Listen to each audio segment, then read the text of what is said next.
What is good, Defenders, and welcome to episode 299 of Defenders of the Bank. That's right, we are just one away from finally bowling that perfect game on Wii Bowling. I can't wait. 300 episodes, oh so close. You know my voice, it's the Scarf, J.R. Liebert, and we are here to talk about getting absolutely smashed in San Jose.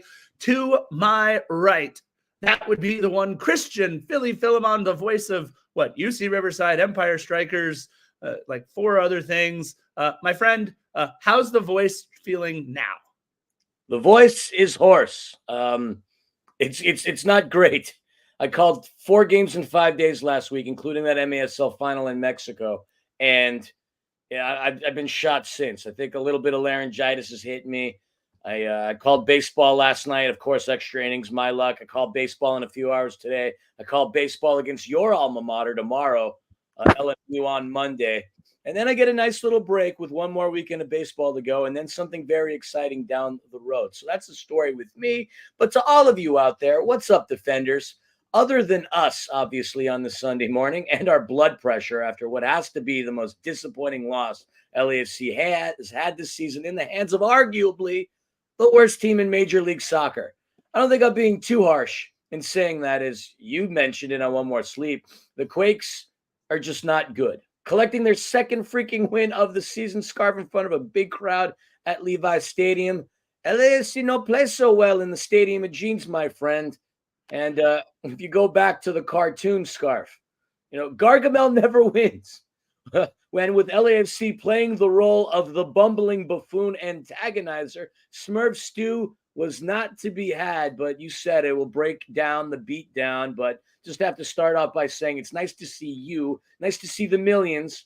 And millions. Again, and I know I haven't been as prevalent this season at the stadium or on the pod for that matter, but if you think for 1 second I'm going to be pulling a Jerry Jimenez and bounce on y'all, think again. You're stuck with the Flamingo, as are you, La Bufanda. Nah, no one's going anywhere anytime soon. Look, it's as if San Jose watched my One More Sleep and said, all right, that's exactly what we're going to do with LAFC. Keys to the match, score early, start fast, pile it on at the end if you can. It was everything that I said would happen. And yes, I chose Philly, the lowest of the low-hanging fruit, one Christian Espinoza as my player to watch because, duh, the guy is fantastic.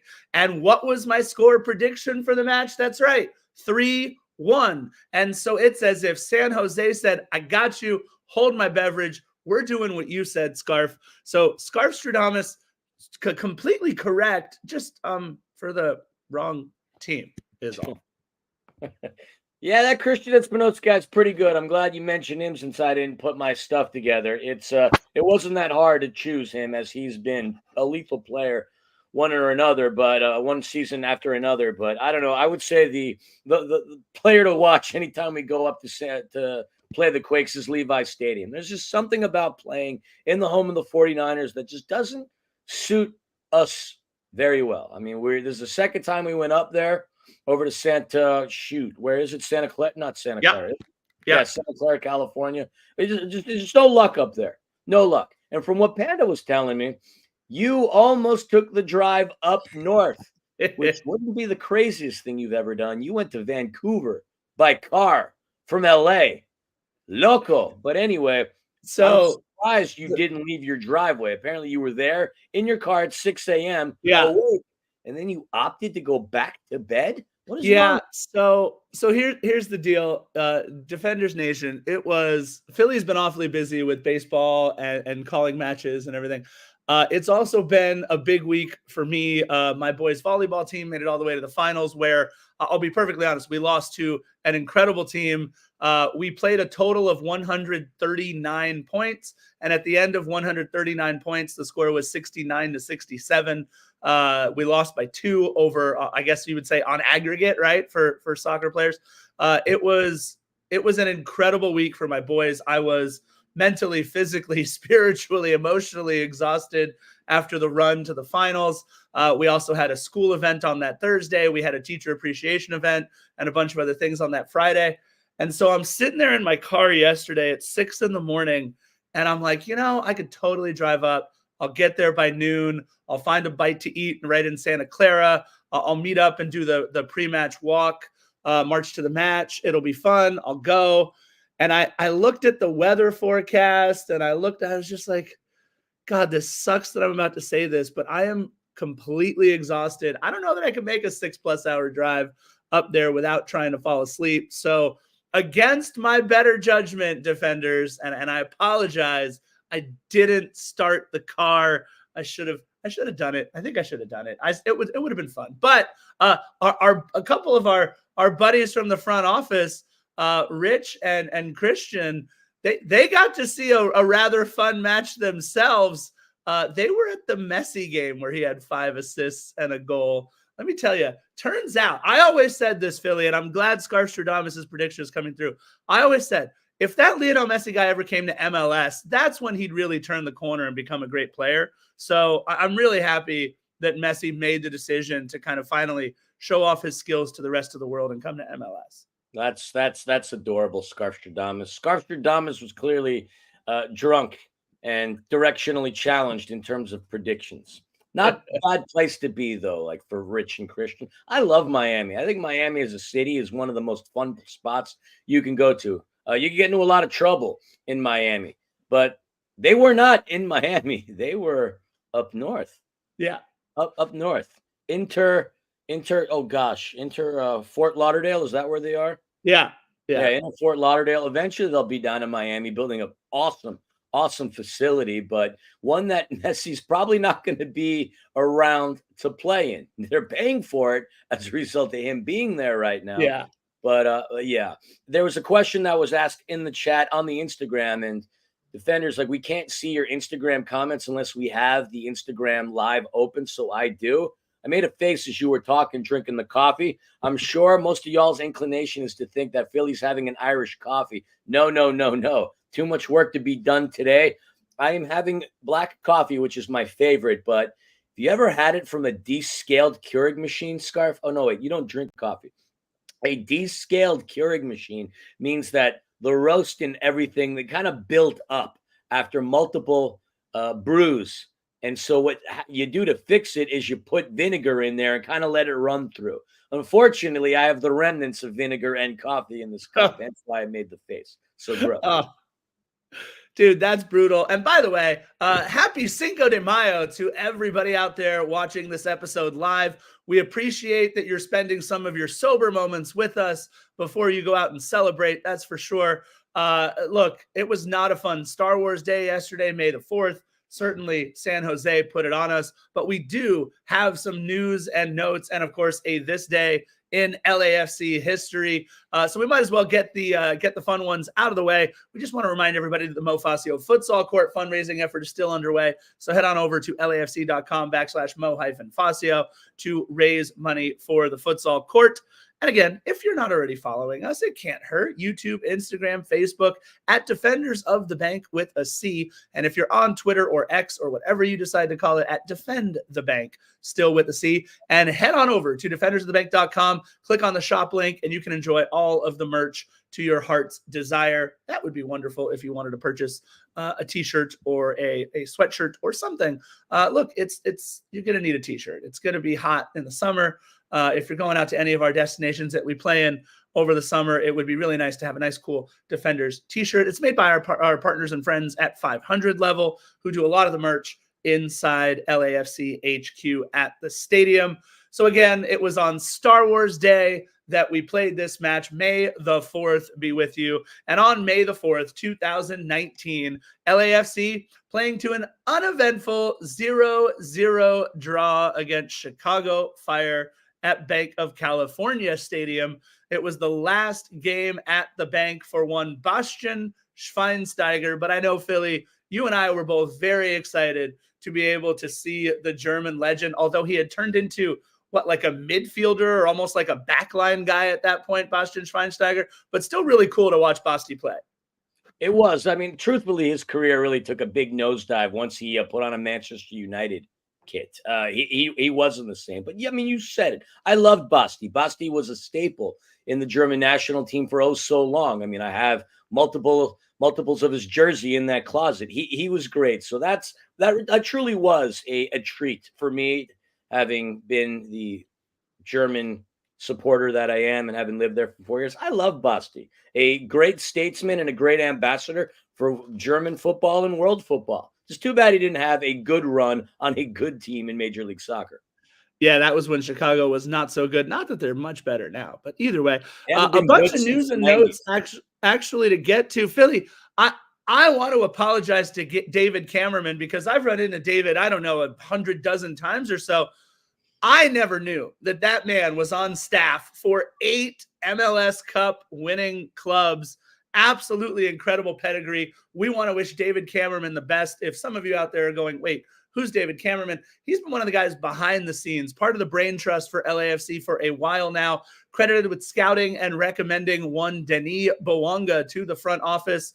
Look, he was on staff for 3 of DC United's Cups, on staff for 3 of Carson's Cups, on staff for Atlanta United's only Cup, and on staff for ours as well. He has now, he's head of player development or player scouting or something's going on over in New England. And New England needs all the help that they can get because now, thanks to San Jose putting a whooping on LAFC, there is now only one unquestioned wooden spoon leader in MLS, and that's the New England Revolution. So we wish him all the best for turning around that dumpster fire there in New England. And Philly, something you and I have been talking about now for, I don't know, 5-6 episodes. He kept getting these short-term contracts to come up with the big club.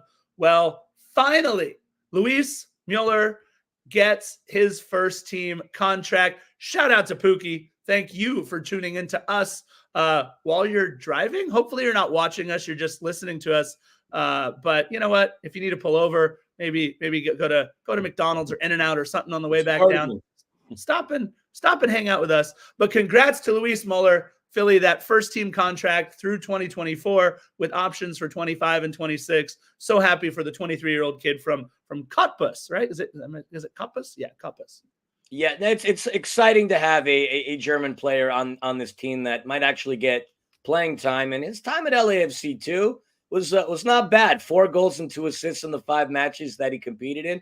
That was good enough to get him 2 appearances as a substitute on the first team, which is exciting.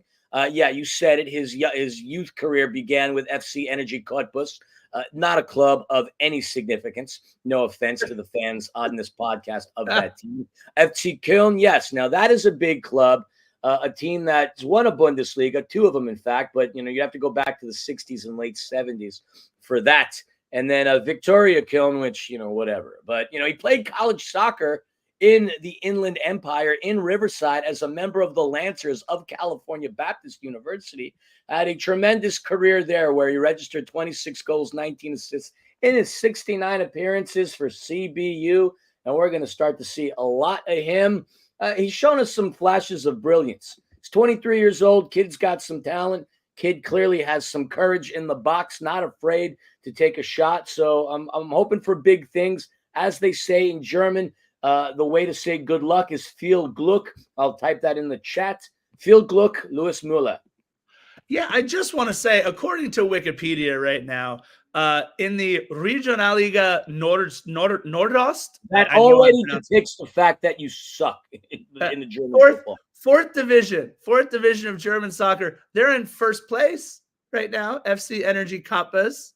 For all those people that are listening, because look, we know we have listeners all around the world. For all of you listening in Cottbus, I apologize for Philly calling your 4th division German club insignificant. We love you. Please keep. They have a nice bus. There's a picture of their team bus on Wikipedia. It's definitely nicer than any bus I've seen LAFC riding in ever. Look, I will give them the honor of they did win the Pokal in 1997. That's sort of a big deal. I mean, that's the equivalent of the FA Cup. It's fight the Bundesliga promotions a couple of times. All right, I'll give them that. But in the grand scheme of things, you said it. 4th tier.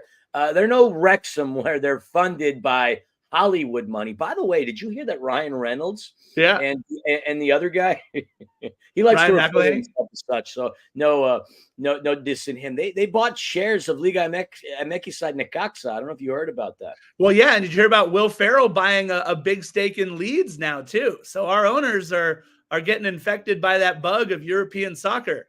I don't know how I feel about that. I mean, if you think about it, what they did for Wrexham was incredible, right? Completely turning things around. I mean, what they got promoted one more time, but as a hardcore supporter, I don't know how I would feel about my owners going in and buying more clubs like that. I mean, good for Will on Leeds, but I mean, I don't know. I don't know how I would feel if I was. I mean, I guess in a way we kind of have that. Ruben has stake in Queens Park Rangers, one of our owners. But I'm just not a big fan of doing stuff like that. I don't know. It's just me. Ruben, one of our former owners, he had to divest, I think, in terms of owning LAFC anymore. But either way, I don't know. I think it's a problem that people with a lot of money have, Philly, and we would like to have that problem someday. That's for sure. Yeah, so. you and I should have bought into Orange County Soccer Club when we had the chance. I mean, Eli did it. I can't imagine kid who just came out of undergrad from Syracuse University, plopped in millions of bucks. You and I could have probably put down $500, and you could have added to your scarf collection. And they have those really cool social distortion collabs. I have enough LAFC scarves in my scarf collection. I have one OCSC scarf. I do get a scarf from every place I attend an away match at. And I did go down to, was it Great Park in Irvine to watch them play one time? So there you go. Hey, Philly, real quick. We've been talking about the death of free play for quite some time at BMO Stadium. Well, it looks like free play is coming back with a brand new iteration. This is so exciting. BMO Stadium, LAFC, partnering up with Bandai Namco. That's Pac-Man and Miss Pac-Man fame among many, many, many, many, many other games that they produce. An experience called Level Up by Bandai Namco. It is a new arcade and event space on the top level of the fields, which used to be free play. It is going to be so cool. There's actually a preview event Thursday, May 9th. I don't think I'll be able to get to it, but we'll see. Thursday, May 9th, a little preview event there. That's going to be a lot of fun, but it looks like things are changing at BMO Stadium. Free play, soon to be Level Up by Bandai Namco. That'll be a cool maybe pre-match or post-match experience for us at LAFC matches. I mean, that's the first I heard of this, and that comes from your lips. I'm psyched. I like video games. The problem is I just don't have the time to play them. That's fun. If they're looking, by the way, for those of you who are in charge of free play, if you're looking to divest any of the furniture and you don't want that Teenage Mutant Ninja Turtle arcade game, I am your willing buyer. I've always wanted that arcade system. And I know Panda would probably kill me if I get it, because where am I going to put it? When am I going to play it? But I've always wanted it. And the kid in me needs it. So if you're looking to get rid of it free play, give your old buddy Philly a call. Yeah, I love Joe in the chat here on YouTube says Level Up is what this roster needs to do right now. Not just free play. Joe, you are correct, my friend. Real quick, Angel City minute. ACFC defeated the expansion Utah Royals 2-1 behind goals from Sidney LaRue and Claire Emsley. And their next match is at BMO Sunday, May 12th. Against the Houston Dash at 4:30. So for all your ACFC news, make sure you tune into the Angel City Chicks podcast on any platform you listen to podcasts. And what a way to celebrate Cinco de Mayo, Philly, for LAFC 2. I mean, I know when I think of places I want to celebrate Cinco de Mayo, Harriman, Utah. Utah is the first place on the map. LAFC 2 taking on the Real Monarchs in Utah on Cinco de Mayo at 6 p.m. Sorry, boys, you're in Utah. It reminds me of Wayne and Garth. I'm in Delaware. Exactly what I was going to say. I just don't know. Imagine being whisked away to Utah. Hi, I'm in Utah. Oh, man. Real quick, I just want to promote one more show, Scarf. In addition to the Angel City Chicks, I've been doing a show on ABC Radio, KMET. I forget the exact AM, FM station, but Soccer in 60 is the show. You can catch it via, I believe, the Empire Strikers social media pages. I do it along with my colleague, Tim Kolach. We cover all sports. soccer, I should say, in Southern California. So tune in. That show is live on Thursdays at 4 p.m. And if you can't catch it, you can catch it, obviously, like redone on some of the other stuff. But I had to throw that in there. I'm guilty at not promoting it, and I need to promote it a little better. And real quick, I just want to say a quick shout out to Luke and everybody over at LGBTFC. They sent me this really cool sticker. Look at this cool sticker. That's a neat crest. Awesome. He sent it to me. I was on an episode, I think it's 1 or 2 episodes ago now, along with Darren from Shoulder to Shoulder, which was a whole lot of fun. So we had a good time. Shoulder to Shoulder. Oh my goodness. Darren from Happy Foot, Sad Foot. My apologies to Shoulder to Shoulder. Goodness gracious. I'm just always thinking about Jonathan at Shoulder to Shoulder. That's why. But Darren over at Happy Foot, Sad Foot, and I did an episode of LGBTFC. If you want to check that out, really appreciate Luke. Look, and all the stuff that I've ever done for any of the podcasts, the first thank you note I ever got. So that's cool. Thank you so much, Luke. Appreciate that, buddy. All right. So Philly. That's why I got the sticker. Got it. I was about to say, come on, buddy. We've been friends for years. You've sat in my couch in Phil Monster Studios. I get no sticker, but I get it. It's because of that. I did the episode. I got a sticker. I'm sure, by the way, if you just ask Luke, he will give you a sticker. He is such a nice guy. So fair statement. All right. I think it's time to rip the Band-Aid off, Philly. LAFC heading up to Santa Clara for the second year in a row, site of last year's 2-1 loss at the hands of one Christian Espinoza. And I think, Philly, it's safe to say at this point that Christian Espinoza likes playing at Levi's. My goodness, the man was on a mission against LAFC once again. Luchi Gonzalez was gonna roll out his shiny new toy at halftime, but then they did a little switcheroo. San Jose saying, to quote the words of the immortal Lee Corso, "Not so fast, my friends." Lee, that's right, Hernan Lopez not available for his halftime reveal because, it turns out he's in the 18. Hernan Lopez, breaking the record for the largest signing in San Jose Earthquakes history, which before then, I believe, was just a bag of soccer balls and some stretchy bands. So huge move for San Jose. Hernan Lopez coming over. The great nephew, Philly, of one Diego Armando Maradona. Kind of neat that they now have a family member of Maradona. Look, there's one thing to be related to Maradona. It's another thing to play like Maradona. But Hernan Lopez, very, very good. Philly, we don't like traveling. And we don't like playing. I shouldn't say we don't like traveling this season. We don't like traveling and playing in these big football stadiums. SoFi didn't go so well. Rose Bowl didn't go so well. And now Levi's, Philly, twice in a row. It hasn't gone so well. I mean, look, that's all coincidences. I don't think that playing in cavernous areas has anything to do with our performance. It just so happens that the other team plays better than us. And look, you summed it up quite well. We have been, how do I put it lightly? Mierda on the road this season. 1 point out of 5 matches. Disgusting. And there was a comment in the chat about LAFC still not having an identity. I believe it was Marlon who said it. Coming into that game, we were on a 5-game unbeaten streak, but still, the road record is something to be desired, less to be the desired. It's just not good. I got my thoughts on that, but Levi's, I'm glad you didn't go because that would have been a waste of your gas, and especially knowing you wouldn't have stuck around for the night. Now, if you go overnight on an away day, cool. But if you just go to come back and you witness the shellacking like that, that's just a waste of time and gas. You could have done that just as easily on your couch.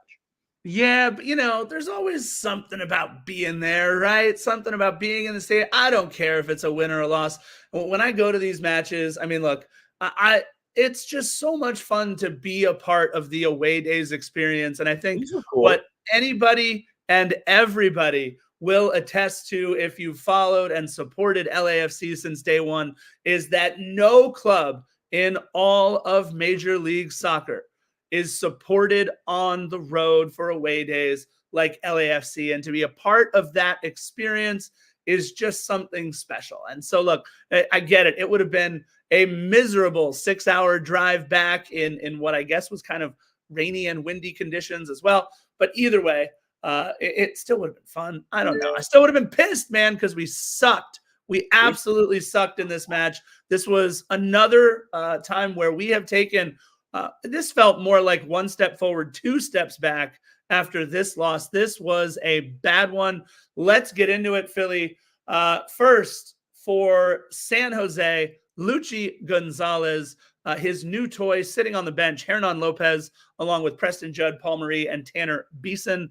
And Benji Kikanovic as well. Those would be the 5 that you would see in the 18. However, goalkeeper William Yarbrough, for as good as Christian Espinoza was, we actually met William Yarbrough all the way back in our days playing against León down in León for our first CONCACAF Champions League at the time matches. He was the backup goalkeeper for León, William Yarbrough was, and he has been a staple in San Jose since, and he looked pretty good. I mean, we didn't make him make a ton of difficult saves, but there was definitely one early on and one late that William Yarbrough did everything he needed to do to keep his club in the match. Their back line, because they run a 4-3-3 just like we do, they just ran it a whole lot better than we did yesterday, is Vitor Costa, Bruno Wilson, Rodriguez, and Carlos Acapo on the back line.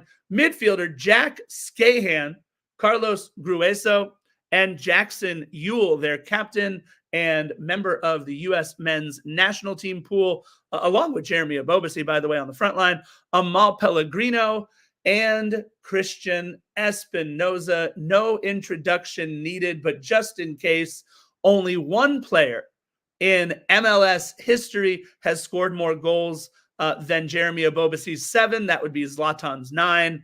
And now only he's the only player who has ever notched 5 assists, 6 assists, 7 assists, 8 assists, and now 9 assists against LAFC is one Christian Espinoza. Second place is 4. He has just cooked against LAFC and certainly fared well in this one, Philly. Who we got for LAFC?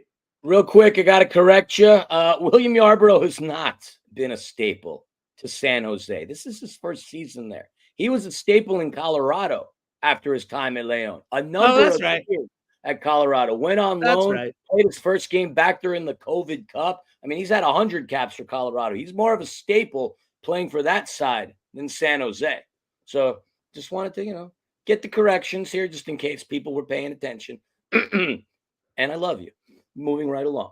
The starting lineup for LAFC, no different than what we saw in that 3-2 win against Portland. Hugo Lloris in between the pipes, your back line. And yes, I do sound like Large Marge from Pee-wee's Big Adventure and an 80-year-old woman who smoked a pack of Lucky Strikes every day forever. Ryan Hollingshead, Maxime Chanot, Jesus David Murillo, who was not good defensively, Sergi Palencia, Edward Atuesta, Ilie Sanchez, Timothy Tillman, Danny Own Goal Bawanga, Matty Bogush, and Kike. I finally scored Oliveira in the 18 for LAFC. The players that did come in, Kai Kamara and Omar Campos subbed in. But if you want to know who was on the bench, Nathan Ordaz, Eric Duenas, Eddie Segura, Abraham Romero, Aaron Long, Tomas Angel coming back through, and the new signed number 91, or as they say in German, 91, Louis Müller.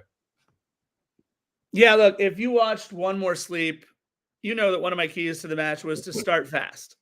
Score early, take the big crowd out of it. And by the way, they were saying it holds 68,000. We might have a sellout. Look, they still sold 40-something thousand tickets. Great. But don't say you're going to have a near sellout if you only sell out 2/3 of the stadium. But either way, good job on San Jose. They draw well for 3 teams, for Inter Miami, for Carson, and for us. Other than that, their team is dog water. But look, I like PayPal Park. It's a fun place to go see a game. I've been there now twice.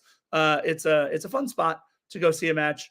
Either way, good on San Jose. 40,000+ people watched the second worst team in the league take out a team that, had we won, could have, at least for the moment, slotted ourselves to the top of the standings, tied with Chicho Arango, who scored again for Real Salt Lake. By the way, I'm not bitter at all. But just 5 minutes in, Philly, Maxime Chanot gets beaten down the right channel and just looked terrible in doing so. Had to come back to force a corner kick.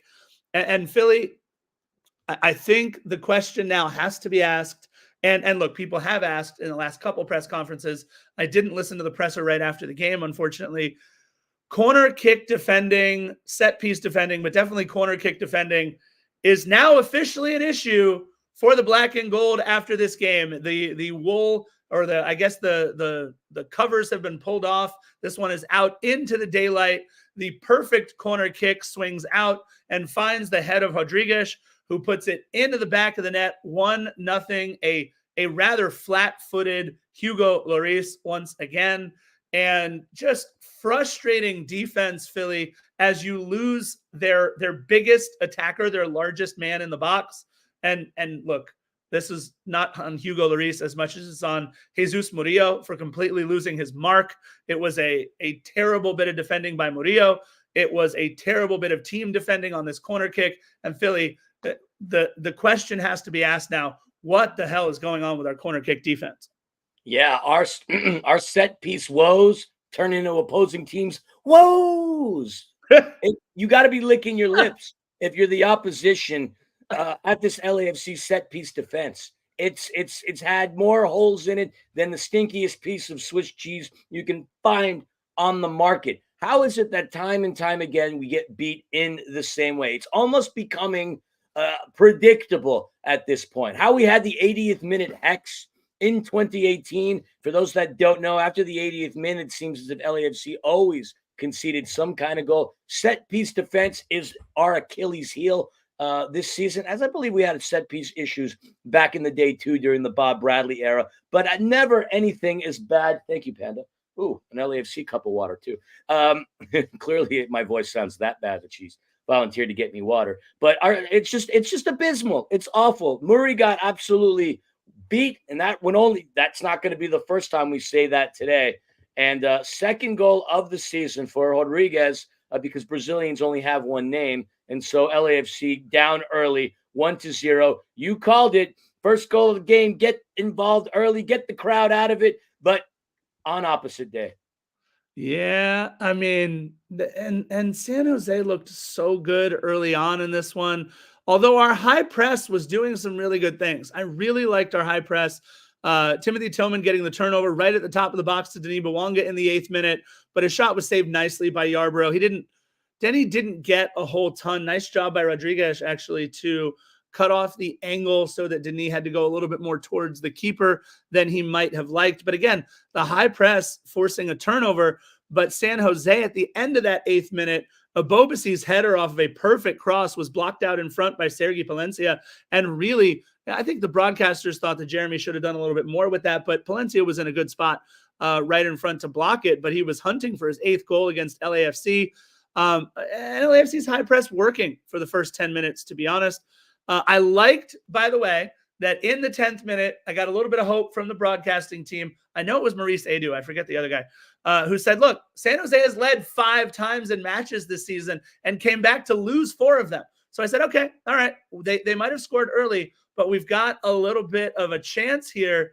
And just so frustrating with the way that we played. Jack Scahan picking up a yellow early on in the 10th minute. So now you got a guy who could potentially play the next 35 minutes, a little shorthanded. And we didn't attack him nearly as much.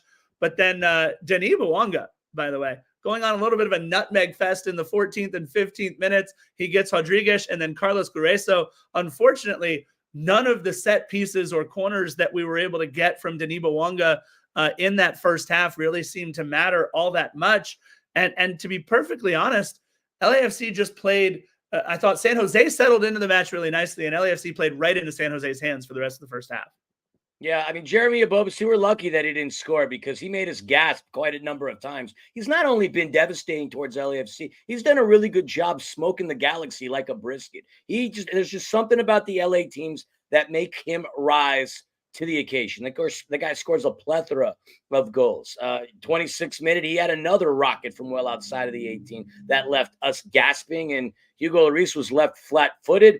I don't know if he was left flat-footed because, well, he just missed it or because he knew Abobasi was off target, but we're lucky Jeremy was directionally challenged, much like my wife Panda is without navigation.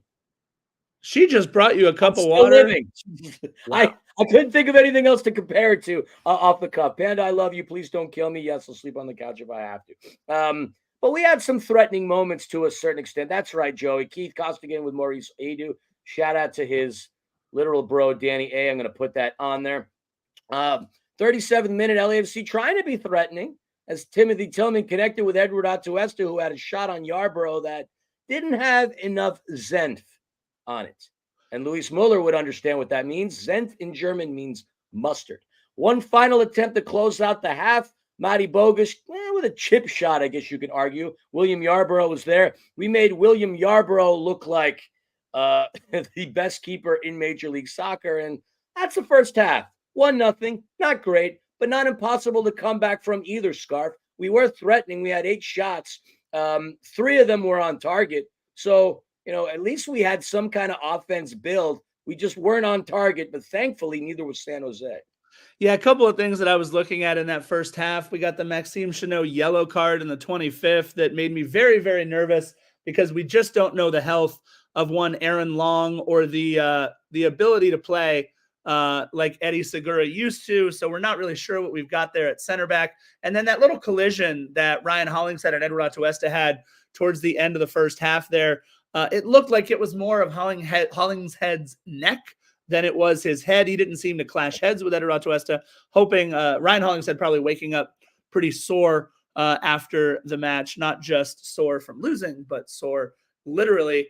And then Philly in the second half, the place goes nuts because the halftime substitution was made, and a brilliant substitution by Luchi Gonzalez, because Jack Scahan, who was on a yellow for the 35 minutes remaining in the first half, comes off, and their new shiny toy, the big addition, comes on, Hernan Lopez, and he immediately started to pay dividends.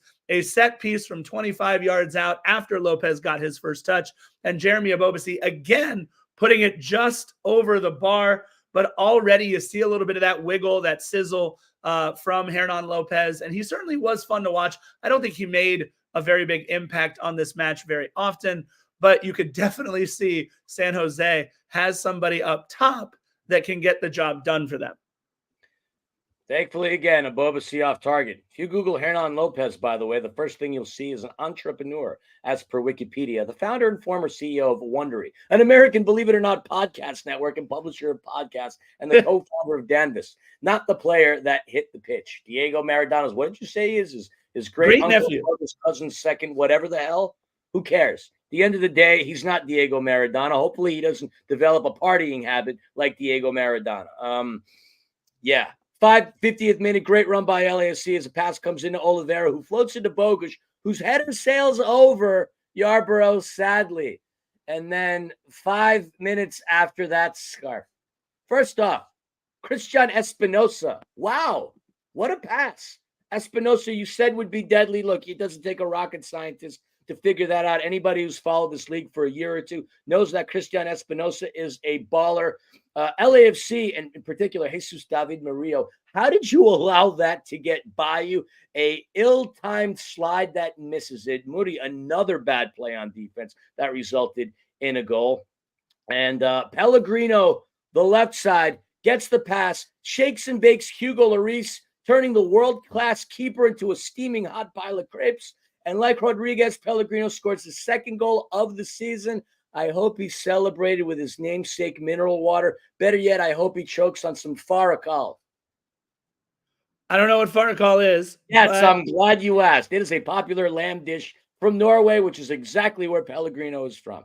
I mean, I love lamb. Lamb is fantastic. I do want to say, it seemed like there was ice out on the pitch. We had 3 players, sliding one way, sliding another way, and Hugo Lloris, sliding out of the way.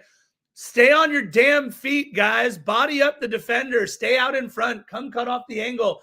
Do something other than go to ground. You guys know I railed against our back line going to ground. Guys like Sergi Palencia, Omar Campos, Ryan Hollingshead. Well, here you had Jesus Murillo going to ground. Just run with your man step for step and trust that you have, I don't know, a 2-time World Cup finalist back there who can help cut off one of the angles. I thought it was terrible defending against by Murillo. But that being said, They said it was inch perfect, I believe, is what Keith Costigan said on the broadcast. Look, John Stockton, Steve Something a guy Nash, never wants to hear, by the way. They're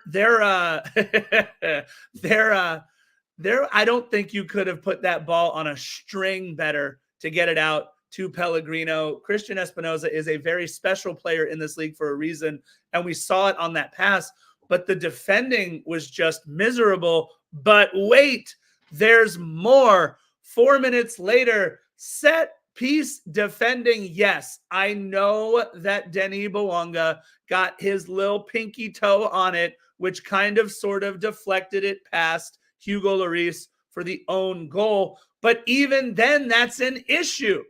Who's at the near post that's supposed to take that angle away?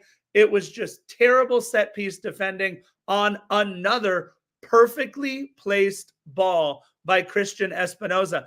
Nothing about the stat sheet will have anything about Christian Espinoza's name next to that goal. It was a Denis Bouanga own goal in the 59th minute, but make no mistake about it. The combination of awful set piece defending and an absolutely incredible Olympico attempt at a corner kick by Christian Espinoza makes us now down 3, and it was all over but the shouting inside Levi's. What did I say earlier on? Our set piece woes turning the opposition set piece woos. I thought it was an Olympico, actually, which would have been even more embarrassing, but it really would have been the nail on the coffin and a beautiful microcosm as to how that game essentially was played out. Yeah, Denny got an unfortunate toe on it, but let's not kid ourselves. Yeah, our set piece defense, once again, mierda. 3-0, disgusting, shocking, appalling. You said San Jose was the second worst team in Major League Soccer. They're actually the worst. If you look at them statistically with the amount of goals they let in, sure, they picked up their second win of the season, but the New England Revolution, who share a similar record, the very least do a better job at preventing the opposition from scoring on multitudes. We made the Smurfs look like stars yesterday. And once again, that hellhole that is Levi's Stadium, only for soccer. I know there's a lot of 49er fans out there that consider that place glorious, and I hear you. But as far as LAFC is concerned, it's a dump as far as the way we play. 3-0. But, you said, wait, there's more. Yeah, there was more, but not enough. Yeah, look, first of all, New England's only scored 6 goals on the season. I think we're splitting hairs for the wooden spoon either way, but I think Hernan Lopez, the addition of Hernan Lopez probably means more to the club than the addition of David Cameron this season. For this season anyway, we'll see what happens over the course of the next few seasons. And look, for everything that everybody wants to say about Kike Oliveira, and yes, Kike Oliveira is by far the most polarizing player on this club for sure. His ability to make crosses to absolutely nobody sometimes, but his ability to break down defenders. Look, I think if you did a good things Kike Oliveira did list and a bad things Kike Oliveira did list for every single match, those things would be a lot closer than one might think. And especially, I want to say this, especially when we bring on a true number 9, Kike Oliveira's play changes completely. And I think what we saw in the 67th minute, and this is not a knock on Matty Bogusz for not being able to play a false or a true 9 role. The kid is literally an 8. He is not a 9. He grew up playing an 8. I know he'll do whatever the team needs to do. But in the 67th minute, when we sub on Kai Kamara and Matty Bogusz actually subs off for the first time instead of maybe Ilie coming off, Atuesta moving to the middle, and Tillman staying on the side, it was a like-for-like substitution in this case, with Kai Kamara coming on for Matty Bogusz and Omar Campos coming on for Ryan Hollingshead. You got to think maybe he was feeling it a little bit. Even so, I thought LAFC after the 67th minute really controlled the majority of the match in terms of possession, in terms of chances, in terms of everything that we did We are, in my opinion, Philly, the exact opposite of the way that we have been playing for the majority of the games. I think we are a possession first team. We had 60 something percent of the possession in this match. And I think we are a team that needs to play through a true number 9, not these false 9s that we have been using. When Kai Kamara is on the pitch, we are better. When Olivier Giroud is going to get on the pitch, we are better. Hell, put Luis Muller up there as a true 9, and I think we are better. I can't wait. And it's just one of those things, Philly, that I don't know. Right after we sub in, we got a little bit of a lifeline from one Kike Oliveira. We did. Ruben, are you saying this like in 101 pods from now, or do you mean on the next one? I'm pretty sure he means the next one. Geez, I mean, 400 seems like forever ago, but then again, so does 300. I can't believe we're on the precipice of 300. That's some joy. You're right. Kike Oliveira, without a doubt, was the best player that LAFC fielded against the Quakes. Timothy Tillman was pretty good too within his own right. They created some kind of opportunities for us. 66, Kike at least trying a clawing one back for LAFC, but off the mark. But he gets one, and I believe the 69th giggity minute where he pulls one back. The defensive LAFC got rewarded. Oliveira gets a great goal, a terrible giveaway, by the way, for San Jose.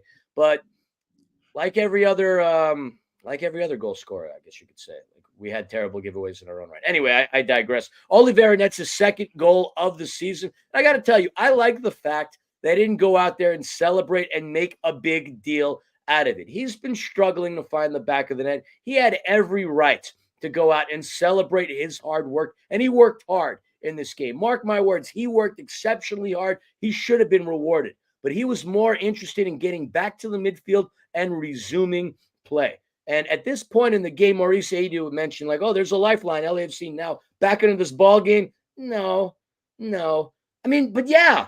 I thought no. This, Philly, I thought no, but they actually had a couple opportunities. 2 minutes later, we talked about it, right? Mark all the good things Kike Oliveira does on one side of the page. I don't know how Kike Oliveira didn't get anything on that shot just 2 minutes later. Omar Campos splitting his defenders, taking the ball to the touchline, something that we've seen LAFC be so successful at time and time again, and a beautiful pass by Omar Campos, a beautiful effort by Omar Campos to put that ball on the foot of one Kike Oliveira. And unfortunately for Kike Oliveira, I don't even think he took a shot at it. I just think the ball was passed so hard off of his foot that it went right to William Yarborough. I just was like, dude, you could have had 2 goals in the span of 2 minutes. All of a sudden, it's 3-2, LAFC only down 1, and the way that we played, the way that we pressed, the way that we gave effort over the last 10, 15 minutes of this match, who knows? If we get that second goal, maybe the pressure ratchets up a little bit more. It was so frustrating by Kike, just as we are celebrating the hell out of him 2 minutes earlier. We got to be super frustrated by the fact that he can't get anything on that shot in the 71st minute. And Philly, up until then and through maybe the 80th minute, not much more from LAFC. No, but 83rd, Oliveira gets a pass inside the 18 from Denis, and he takes another swing at it. This time his attempt looked a lot more solid than the attempt back in the 71st minute. But an even more solid scenario was the save by William Yarborough as he potted away. Denis had a shot with Yarborough out of position, tried to juke him a little bit, floated it, almost went upper right corner, just misses it ever so closely, so damn closely. And I got to hand it to Maurice Edu. When he said we had a lifeline and a shot, I thought, bro, there's no freaking, oh wait, we do. And had we converted, we would have. And had we converted again, it would have been a tie. That would have been one of the better comebacks we've seen out of this LAFC side, but nothing to happen. We got so close, but still an agonizing, frustrating, and dare I say a disappointing loss, especially with the goals that we conceded against a very, very bad San Jose team. Look, unbeaten in 4 coming into this, but I mean, did anybody in black and gold land feel super confident about LAFC going on the road? 0-4-1 coming into this match. Now what? 0-5-1, right? On the road. 0-4-1. No, we were 0-4-1 after. Oh, we're 0-4-1 after. That's right. Look. Oh yeah, 5 matches. 5 matches on the road. I want to point out something. Here's some math for you. When you play 5 matches on the road and you give up 13 goals in 5 matches on the road, something needs to change. I know that we have been less than healthy on the back line. We've been substituting Omar Campos, Ryan Hollingshead, Sergei Palencia. Those 3 are pretty interchangeable. I didn't think any of them had a poor game. But we've got to figure out this center back situation. At this point, Giorgio Chiellini in his Italian suit is a better option on the sideline than the pairs that we have been trotting out so far. Murillo has been rough and was in this match. Aaron Long can't stay healthy, but Aaron Long is at least relatively vanilla and makes all the right plays. And when he has to, by the way, he gives his body for us by going shin first into a goalpost so that the club doesn't give up another goal. I'm not sure what we are getting from Maxime Chanot. There are times where he looks confident in the air and very solid in the middle of the box. And then there are times where if he's anywhere other than inside our own goal box trying to defend, he looks terrible. He got beat on the left side, a little bit out of position, got a yellow card in the very middle of the park for a slide tackle on Jeremy Abobasi. I don't know what Maxime Chanot is doing. I just don't know what we're going to ever get from Eddie Segura again. As much as we absolutely love Eddie Segura, I don't know what's left with that knee, but we need to figure out this center back situation because it is absolutely killing LAFC. And, oh, by the way, unpopular opinion from Scarf for just a minute, and I may get blasted, but that's okay. Hugo Lloris? So far? I don't know. That's an unpopular opinion. It's definitely not an unpopular opinion. Look, there's a reason why we got him for $350,000. There's a reason that we got him for a bargain. I don't think we needed to upgrade our goalkeeper scenario. Where Hugo Lloris, without a doubt, excels over John McCarthy and Maxime Crepeau is with his feet, his ability to distribute. But as far as him being a shot stopper is concerned, look, I've watched John McCarthy for every Carson game. John McCarthy looks like a better keeper right now than Hugo Lloris does for LAFC. So I don't think it's an unpopular opinion whatsoever. I think Hugo is, he's been all right. But again, $350,000. You think we get a world-class keeper at a bargain? Of course, because he's about to push the Philly and Scarf age and hit the 4th floor as far as his age goes.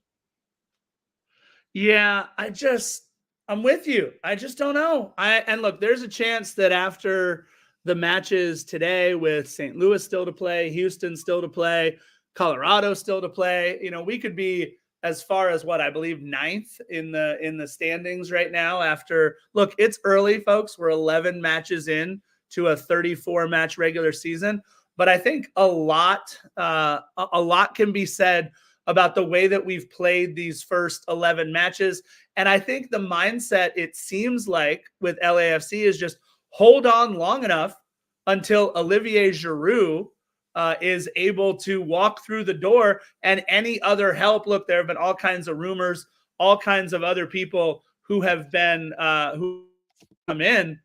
But I think that we can't have the mindset of just wait until after the All-Star break and we'll figure things out with Olivier Giroud and friends. I think we're absolutely better with a true number 9. So I love what Olivier Giroud is going to mean to us. But the way that we've been playing, 7th in the West, 15 points, giving up far too many goals. What do we have? A minus goal differential, I think, right now, too? Or at least a 0 goal differential. I have to go back and look. And, oh, by the way, our first real gauntlet, our first real test coming up. 4 matches in 12 days, Philly. We play at Las Vegas Lights, Cashman Field, by the way, at Las Vegas Lights in the Open Cup in just 4 days, 3 days from today on May 8th. Then 3 days later, we're home to Vancouver Whitecaps on May 11th. Then we travel all the way to St. Louis 4 days after that to play St. Louis City SC. So our first real gauntlet of the season after going 11 games in 11 weeks, and we haven't been able to figure it out. I completely agree with Ruben. Let's mix some things up in the U.S. Open Cup. Let's see who we play out there in Vegas. Put the young kids out there. They can't drink. They can't go have a good time. Get Eric Duenas. Get Nathan Ordaz. Get all the young kids out there. They're not 21 yet. They'll be fine. They don't know Las Vegas yet. We'll be good. You'd be amazed what an 18 and a 19-year-old can do as far as party in establishments. I don't know age. At all of what you're talking about. I am your exact example of somebody who beat that. Although I will say Eric Duenas could not pass for 21 still to this day. I hate the fact that you were thinking about relying on a 37-year-old Frenchman. We're already relying on a 38-year-old Frenchman in between the pipes. How has that worked out for us? Yes, I know Olivier Giroud was top 10 in Serie A for goals and assists, but you can't rely on a player that hasn't built any chemistry with his team. Sure, his assignment will be simple. You get ball here. You put ball there. We win games. That's great. That's a caveman philosophy, but it still is a matter of him gelling with the team, and they need to figure it out right now. The woefulness on the road is really what needs to be the case. It's not that teams are beating us on the road. We're beating ourselves. There's something up here in the noodle that needs to get fixed. And I know they say away days are the best days, but so far this season, they've been the gray days, as there's been a cloud all over LAFC anytime they hit the freaking road. But the silver lining only for so much longer, it is early in the season. There shouldn't be any alarms. We just came out of a 5-game unbeaten streak that ended there. And, you don't want to throw out the bathwater or whatever is in the bath. I think it's a baby. I don't know where that saying comes from. I think it's stupid and idiotic. But 1 point in 5 road contests is a problem. It's not enough to be solid and consistent at home if you can't get it done on the road. And just disappointed in the way the road games have been this season. Absolutely, you'd have to be a blind schmuck not to be. But, it's not the end of the world. It's just that May 4th, LAFC failed to use the Force and succumbed to the dark side. I had to throw a cheesy Star Wars reference. Help me, Obi-Wan Giroud. You're our only hope. I'll say this. You know who's defended set pieces well this season, Philly? LAFC 2. I would love to see some of those LAFC 2 players get the call like they did against Monterey Bay last season in the Open Cup. Let's roll out some of these LAFC 2 kids and see what happens in this Open Cup against Las Vegas Lights. Look, it's gonna be a fun away days for sure. Headed out to Cashman Field, our former second club, the Las Vegas Lights, who we had a contract with for all of like 6 or 7 seconds. Look, it's gonna be kind of fun. Cashman Field. Nothing says success like Vegas on a Wednesday. I don't know. I've seen some things in Vegas on Wednesdays and Tuesdays and Thursdays that I'm not super excited to ever talk about again, but that's okay. I think it's going to be fun either way for our guys. I think that it's definitely a quality club in Las Vegas Lights that we'll see in the Open Cup. And again, a little bit of, I like what Alberto said, by the way. In his time as an LAFC fan, he can't remember feeling this level of uncertainty. That's very true. Erica, I was saying the same thing about how we've never done well in large stadiums. And look, yes, Nixon, the right back, is good. Luca Bombino, by the way, is a kid who I think a lot of LAFC supporters are going to come to know over the next couple of years. Luca Bombino, an outside back. I think he also plays right back for LAFC too. He is very, very, very good and super fun to watch. Or he might play left back, actually. Luca Bombino might play left back. Either way, Luca Bombino, I want to see him play. I definitely want to see more of Eric Duenas, more of Nathan Ordaz, more of Luis Muller at the Open Cup. It's going to be a lot of fun. This is a fun time playing in the U.S. Open Cup. I think, Philly, it's safe to say you are more of the European football savant of the two of us by far. I'll say this. Something about the U.S. Open Cup just awakens all the good feels inside a scarf. I love talking about clubs that are 4th division, doing some things. That whole Sasha Kljestan story earlier in the year about literally making a commitment to playing in an Open Cup match and then leading a team after 120 minutes to a victory early in the rounds of this. This is now the round of 32, and we are representing MLS in this. There are only 8 or 9 teams, even, or maybe it's 7, I don't remember, playing in US Open Cup from MLS this year because MLS got too high on their horse and thought things like Leagues Cup and all these other BS things that we create just to make more money is more important than the longest running club cup in American history. And I cannot wait. Philly, I will never forget when I had to scream inside of a concert and people thought I said bomb inside of a movie theater when I was at the Weezer concert and we lost in the semifinal round against Houston in our first voyage in the US Open Cup. I was distraught. I want to see LAFC make a long, successful run in the US Open Cup, and it starts on Wednesday in Vegas. I don't think anybody would be disappointed if we won the US Open Cup. I'm sure plenty of us wouldn't necessarily care, though, on the initial journey of it. And if, God forbid, things didn't go our way against the Las Vegas Lights, there'd be all hell unleashed onto the front office and onto this technical and training staff. I like the U.S. Open Cup. I can't say I get as excited about you as you for this. I'd much rather watch a team like FC Saarbrücken plod their way through the Pokal Cup, beating teams like Eintracht Frankfurt and Bayern Munich, by the way. But then again, this season, it seems like everybody's beaten Bayern Munich. They do have a shot against Real Madrid, though, at the Bernabeu coming up. But no, Open Cup is fun. The Las Vegas Lights game would be kind of cool to get to. Part of me really wanted to go to that game, but realizing that I have to call a game against your alma mater tomorrow, LMU, I don't think I'm going to make it out to Vegas, sadly. And I've never been one to turn down a trip to Vegas. I'm mildly bummed about that.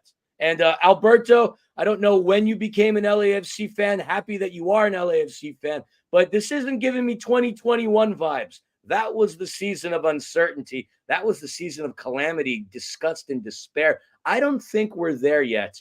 And Ruben asks the question in the chat, are we getting a Las Vegas Lights breakdown like we did with Monterey Bay last year? A breakdown meaning what? A preview? Or a recap? A recap without a doubt. A preview, I don't know how. I'm not going to have the time to do that. I mean, if you want to do it, go for it. I got baseball tomorrow. Sucks because I'm missing out on the things. Defenders, don't despair. Not this weekend, not the next weekend. The weekend after is the final weekend game of the series for UC Riverside baseball. And then my time will open up. You'll still see me here and there every once in a while, here, there, gone, back the next day. But I'll be back I'll be back in full effect coming June. I like the idea, Ruben, of a Monterey Bay style breakdown for Las Vegas Lights. Let me see what we can work on, Ruben. There might be one coming. We'll see. But Philly, I know you got to get out. Who are you calling today? The rubber match between Cal State Bakersfield and UC Irvine. The Highlanders won a great spirited effort. Bottom of the 10th inning, with a walk-off. It was a fun game. Did you say Cal State Bakersfield and UC Irvine? Shisa, UC Riverside. I called UC Irvine last week. UC Irvine, by the way, the number 9 team in the country. They a really good team.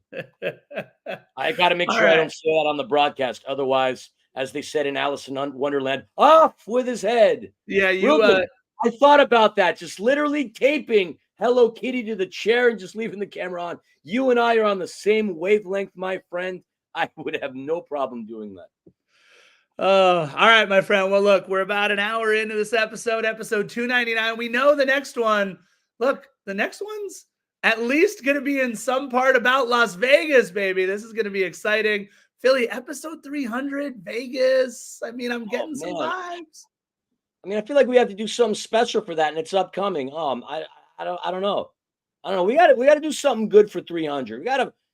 We don't have enough time to plan it. I don't know. We got to figure something out. 300's got to be special. I mean, well, here's the deal. I've been in contact with LAFC PR, working on a couple of things. It doesn't look like we're going to be able to do what we want to do for 300. I'll say this because of the schedule, because of 4 games in 15 days. But the celebration is going to be coming soon. Because here's the thing. Just like I try and do with my birthday. Look, if people want to ever celebrate it, it doesn't have to be on March 20th, folks. We can go celebrate my birthday in April. We can go celebrate my birthday in February. We can go celebrate whenever you'd like. But we are working on something for episode 300 adjacent, at least. That'll be kind of cool for you guys. It's going to be a lot of fun. We'll see how it goes.